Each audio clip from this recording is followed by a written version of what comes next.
So apparently, YouTube is rethinking its service because of people like this. This is David Icke. David Vaughan Icke, I believe. Basically, David Icke is one who's a conspiracy theorist, fair enough. He talks about weird reptilian things and promotes paranoia and fear of medicine, actually. A lot of pseudoscience and anti-medicine, a lot of like fringe ideas, peculiarities, things that cause people to reject modern medicine. And instead of actually having a sound skepticism of the political arena, they fall into conspiracy theory land and the absurdities thereof. Not very helpful. Not very helpful at all. As well as promoting ideas of World War III and various other concepts over the years. He claimed that World War III was upon us around the millennium. In fact, before that. He said that the darkness is going to come to the surface and all these different things. And he's claimed numerous times since the war was coming. And with 2012, back in 2010, he claimed that 2012, oh, it won't be the time. And he said a whole bunch of other things as well. And it's like, well, he just keeps on staggering backwards with his predictions. He has more failed predictions than a doomsday cult. He could not hold together a coherent argument against a qualified and informed individual, even if he tried. He selects that information. His conspiracy theories are pulled from other people's work. Then he uses those other conspiracy theory books and other conspiracy theory work in general who basically support his beliefs. He selects out things to sort what he claims to be true. He effectively creates a cult of David Icke. The David Icke cult, the following that he has, the cult of personality, and the cult of belief in conspiracy theories that he happens to perpetuate. Everything from Princess Diana to 9/11 to coronavirus is in fact created by the government, and how 5G is creating it, and all these different ideas. And yes, finally, YouTube thinks it's time to take him off the service and to limit people like this from spreading untruth, which can do harm. In fact, people have been destroying masts and trying to destroy masts for 5G. People have been coming up with ridiculous arguments for why it is bad, including the idea that it relates to corona, with no solid data whatsoever. And it does make you wonder how much influence these people actually have. Of course, David Icke doesn't need to do anything. He just occasionally needs to, well, write a book, promote his conspiracy theories, make a some kind of rebel in the scale of things, that he's some kind of dissident, when in actuality he's simply a failed journalist who had a not entirely unpromising career. But when he fell out of the system, fell out with the BBC, he fell into the world of conspiracy and alternatives, and he's been promoting those ideas ever since.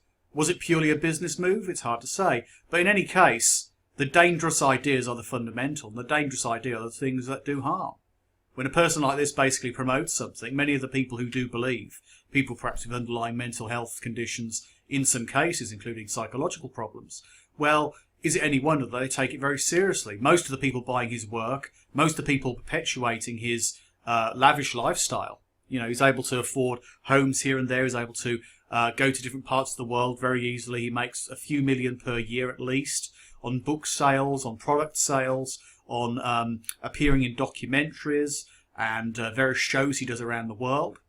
Yeah, he's able to make considerable amounts of money based on this. And the people who pay for it, the people who suffer, are the average people who believe his anti-pharma kind of view. His, you know, big pharma conspiracy theories, his ideas of reptilians taking over the world. You can't even trust your local pastor, they might be taken over. This kind of thing is not uncommon in his community, the community that he has perpetuated.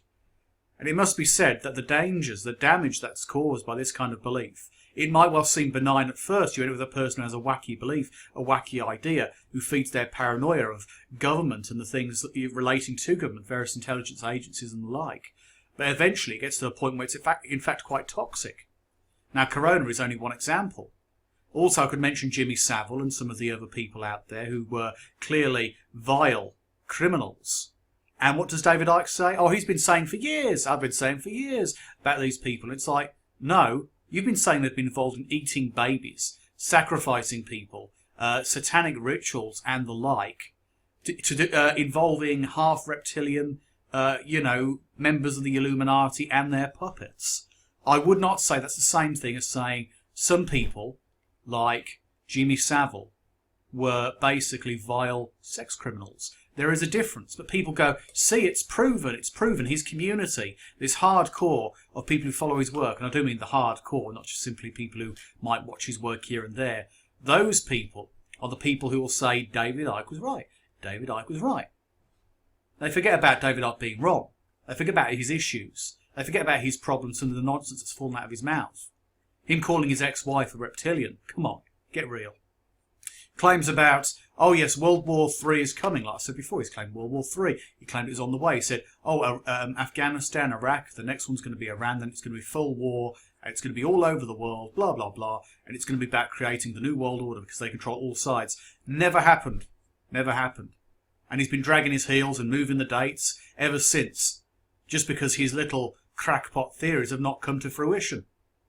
So presently, he's talking about 5G and saying that's causing corona. And he's promoting that idea as long as with many, many other people.